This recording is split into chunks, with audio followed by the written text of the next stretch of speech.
वळूयात पुढच्या एका बातमीकडे। स्कूल व्हॅन चालकानं शालेय विद्यार्थिनींसोबत अश्लील कृत्य केल्याची घटना घडली आहे। पुण्यातील नांदेड सिटी परिसरातील धक्कादायक प्रकार आहे। नागरिकांनी आरोपीला चोप देत पोलिसांच्या ताब्यात दिले। शालेय विद्यार्थिनींसोबत अश्लील चाळे करणाऱ्याला अटक देखील करण्यात आली। तर नांदेड पोलीस स्थानकात गुन्हा दाखल करण्यात आला।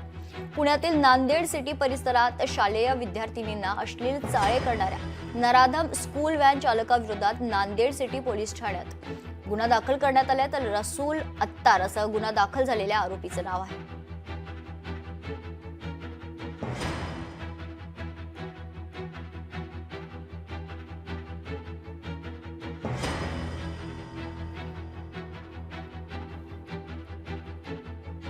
पुण्यातील नांदेड सिटी परिसरातील ही घटना आहे। रसूल अत्तार नांदेड परिसरात एका नामांकित शाळेत विद्यार्थ्यांना स्कूल व्हॅन मधून घेऊन जात होता। ही स्कूल व्हॅन रस्त्यातच थांबवून विद्यार्थ्यांना अश्लील चाळे करत असल्याचं लक्षात आल्यानंतर काही विद्यार्थ्यांनी याबाबत घरी माहिती दिली। त्यानंतर नागरिकांनी आरोपीला चोप देत पोलिसांच्या ताब्यात दिले। या संदर्भात अधिक माहिती जाणून घेऊयात। आमचे प्रतिनिधी चंद्रशेखर भांगे आपल्यासोबत जोडले गेलेले आहेत। चंद्रशेखर, ही जी घटना आहे संतापजनक घटना, काय अधिकची माहिती आहे? नक्कीच खरं तर या सगळ्या घटनेच्या संदर्भामध्ये आरोपीच्या विरोधामध्ये नांदेड सिटी पोलीस स्टेशन जे पुण्यातलं आहे त्या ठिकाणी गुन्हा दाखल करण्यात आलेला आहे।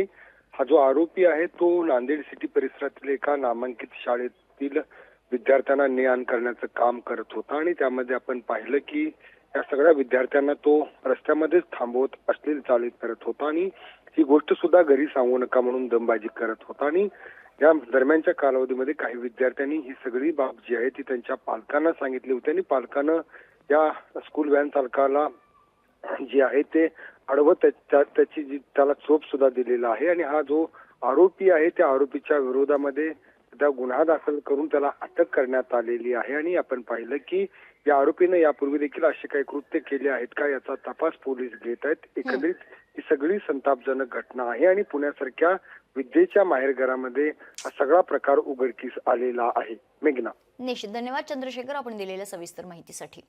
तर पुण्यातील नांदेड सिटी परिसरातील ही घटना असून आरोपीला आता पोलिसांनी ताब्यात घेतलंय। लोकशाही मराठी ऐका, पहा, जागरूक रहा।